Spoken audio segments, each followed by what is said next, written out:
Hi, everyone, and thanks for joining our Executive Function program and learning how to create a study environment anywhere you are. In this presentation, we will give advice for learning in a social distancing society. As you move forward in your education and career, you might have to do more remote learning. This is a skill that can carry on to your futures. So let's begin. So what is a study environment? It's a learning space through which work is produced in an efficient manner. Before we can start studying, we need to set up our study environment. There are several components you need to set up an effective study environment. First, you will need to find a designated area to do work. It needs to be a place where there are reduced distractions and an area with little or no noise, both visually and audibly. It also needs to be an area equipped with the supplies you need to complete your work tasks. In the next few slides, I will provide more details, but please, if you don't have all of these items, it's okay. I will present some hacks to help create this ideal study environment. At school, the classroom forces you to work distraction-free, well, most of the time. But at home, it's not always quite the same, but we can find ways to almost mimic that classroom setting. First, we will want to locate an area where you can spread out all the supplies you need for each assignment. Please note that we don't want to have all of the assignments out all at once, just one at a time.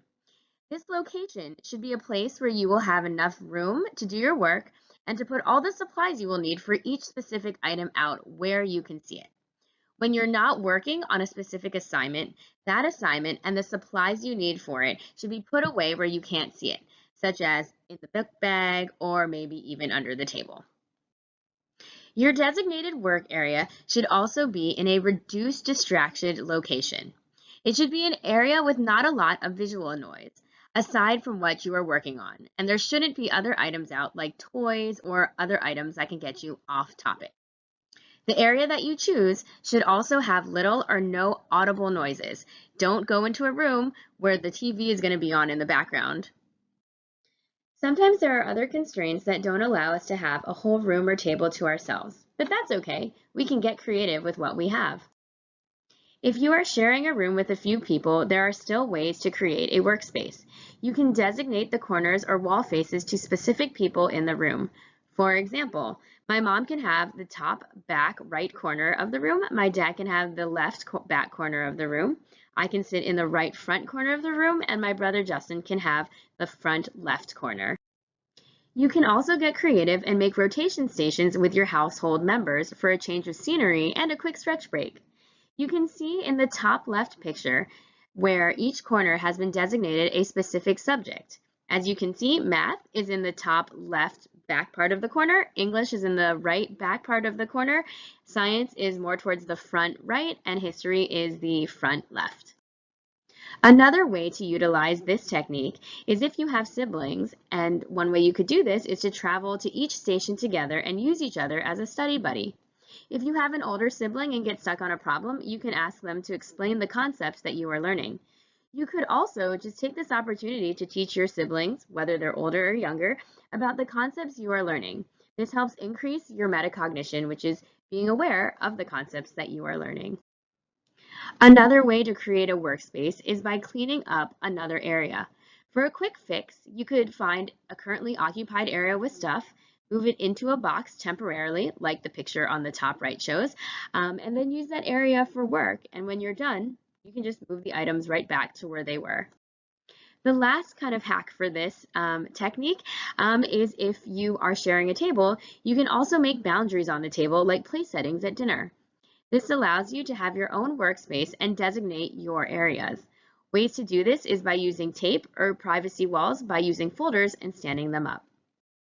If you are sharing a room where others need to make noise, here are some creative ways to reduce the sound in your work area. You could invest in earplugs or noise-canceling headphones or covers. These are available at Amazon or even at your local drugstores like CVS and Rite Aid. Another option would be to plug your headphones into a device that can play white noise or nature sounds. You can easily find these types of recordings on YouTube, but remember, don't get distracted and don't take too much time to find these things. The last option, which is my ultimate favorite, is to make more use out of your winter gear.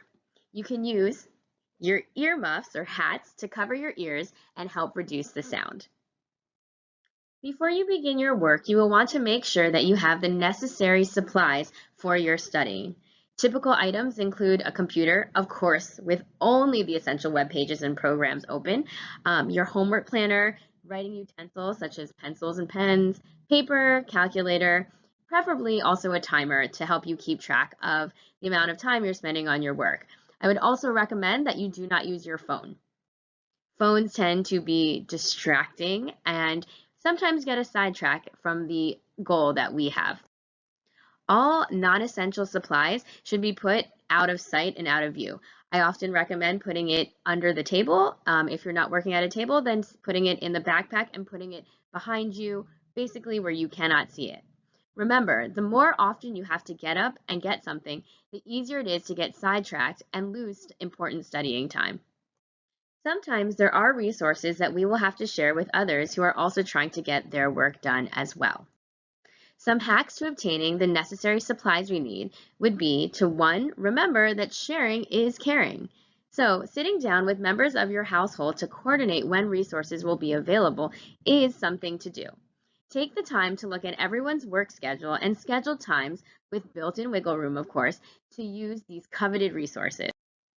Another option would be having a sign-up sheet like they do at the gym for popular workout items. I suggest setting up half an hour to 45-minute blocks where house members can sign up to use the equipment. Attire is the last component we will touch on for setting up a productive study environment. Get in the work mode by getting dressed. Dressing as we normally would when we go to school helps us to get into the work mood. You can even take this as an opportunity to try new outfits or bring back old trends. Just don't take too long to pick out your outfit. Remember, get out of those pajamas and those sweatpants and get to work. Thanks so much for joining me today. If you have any questions or want more assistance on how to create an effective study environment, please feel free to reach out to our program listed below. Be sure to check out our social media pages on Facebook, Instagram, and Twitter for more videos, resources, and tips. Thanks so much for joining and see you next time. Bye.